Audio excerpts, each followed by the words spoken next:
बहुत समय पहले की बात है। उज्जैन नगरी में राजा विक्रमादित्य राज करते थे। उनके न्याय और साहस की चर्चा दूर दूर तक फैली हुई थी। एक दिन राजा अपने दरबार में लोगों को न्याय दे रहे थे।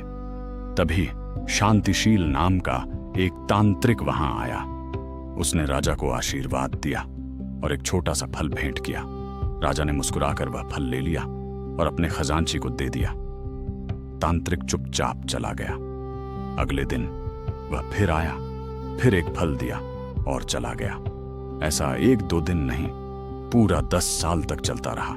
राजा को लगा ये कोई साधु है जो श्रद्धा से फल दे जाता है, इसीलिए उन्होंने कभी उन फलों को खोलकर नहीं देखा। एक दिन राजा अपने अस्तबल में थे, तभी तांत्रिक फिर आया और फल दिया। लेकिन इस बार फल राजा के हाथ से गिर गया। पास में एक पालतू बंदर था। उसने फल उठाया और काट दिया। जैसे ही फल टूटा, राजा हैरान रह गए।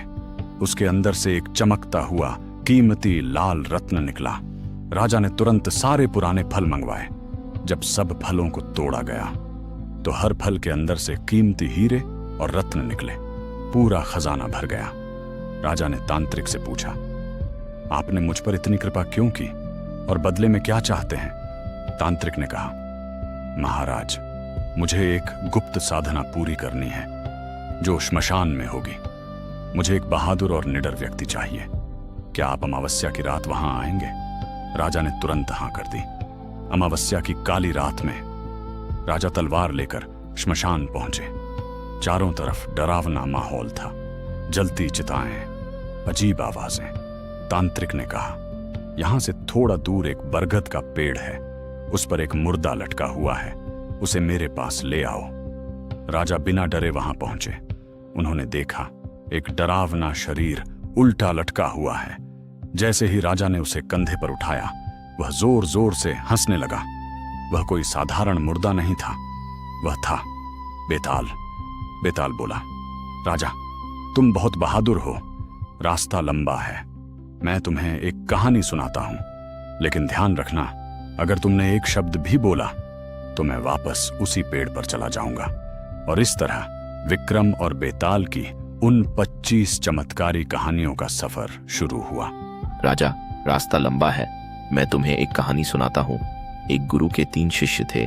तीनों ही गुरु की बेटी से प्रेम करते थे, लेकिन इस उलझन में युवती ने अपने प्राण त्याग दिए।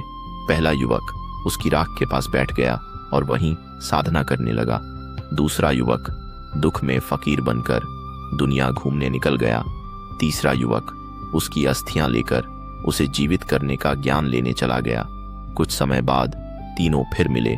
तीसरे युवक ने मंत्र से युवती को जीवित कर दिया। अब विवाद हुआ। तीनों बोले, यह मेरी है। बेताल बोला, राजा, बताओ इसका सच्चा अधिकार किसका है?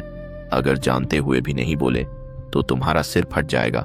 राजा का उत्तर। राजा ने कहा, जिसने मंत्र बोला वह पिता है, जिसने अस्थियां धोई वह पुत्र है। प्रेमी वही है जो राख लपेटे मरघट पर बैठा रहा।